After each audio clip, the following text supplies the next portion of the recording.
I am a member of the faithful Remnant Church of these end times. We are led by Pope Peter, the last and true Pope of this era, also called as Petrus Romanus, who along with his wife Mary Romanus are the two witnesses spoken about in the book of Revelations chapter 11. This video message is on the topic of the parable of the talents. And through this, I hope it will be clear to the viewer if you are the faithful servant or the wicked and slothful servant mentioned about in the parable. I will begin with this reading from the Gospel of Matthew. Jesus said, "For it will be as when a man going on a journey called his servants and entrusted to them his property. To one he gave 5 talents, to another 2, and to another 1, to each according to his ability. Then he went away. He who had received the 5 talents went at once and traded with them, and he made 5 talents more. So also he who had the 2 talents made 2 talents more. But he who had received the 1 talent went and dug in the ground and hid his master's money. Now after a long time the master of those servants came and settled accounts with them. And he who had received the 5 talents came forward, bringing 5 talents more, saying, 'Master, you delivered to me 5 talents. Here I have made 5 talents more.' His master said to him, 'Well done, good and faithful servant. You have been faithful over a little. I will set you over much. Enter into the joy of your master.' And he also who had the 2 talents came forward, saying, 'Master, you delivered to me 2 talents. Here I have made 2 talents more.' His master said to him, 'Well done, good and faithful servant. You have been faithful over a little. I will set you over much. Enter into the joy of your master.' He also who had received the 1 talent came forward, saying, 'Master, I knew you to be a hard man, reaping where you did not sow, and gathering where you did not winnow. So I was afraid, and I went and hid your talent in the ground. Here you have what is yours.' But his master answered him, 'You wicked and slothful servant, you knew that I reap where I have not sowed, and gather where I have not winnowed. Then you ought to have invested my money with the bankers, and at my coming I should have received what was my own with interest. So take the talent from him, and give it to him who has the 10 talents.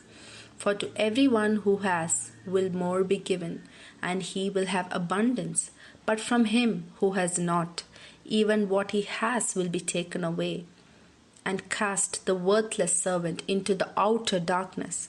There men will weep and gnash their teeth.' I will let you listen to what Jesus Christ, the Most High True God, has revealed through his 2 witnesses in his testimony in relation to this parable.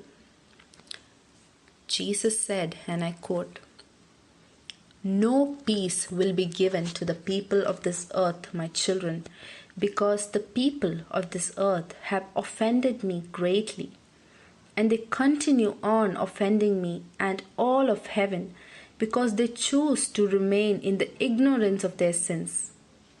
If they truly knew me, they would not continue to do those things that offend me the most. They would seek peace in their inward being, and not a worldly peace, but that which I alone can give. So the world wants to play with demonic creatures, dabble in the occult, and crucify their young children. For these gravest sins, my gavel has now come down. From henceforth, no peace, no solace, and no comfort will come to the wicked people of this earth. They will seek it, but they won't find it. They will knock on the doors of their institutions, but all they will experience is interior desolation.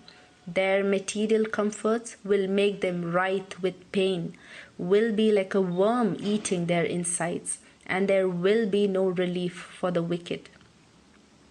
For the righteous, as in those who seek to do what is right and pleasing in my eyes, they shall be comforted. They will receive peace. They will have joy, and their sufferings will be lessened, as the divine comforts will become more appealing to them, rather than the comforts of the flesh that are passing away. Blessed are you of my Father in heaven.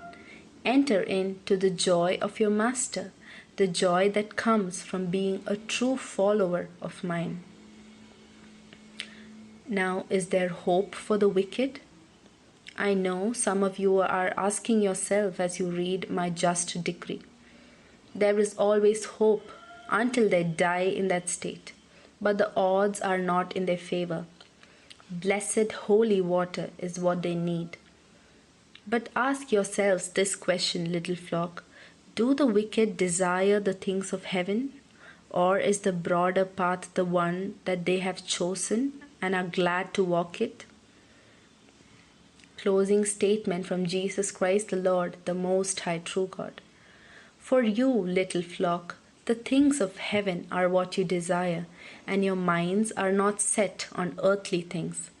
And that is how you find true joy in these times of tribulation, and in these times of desolation. I am your solace, your comfort, and your peace.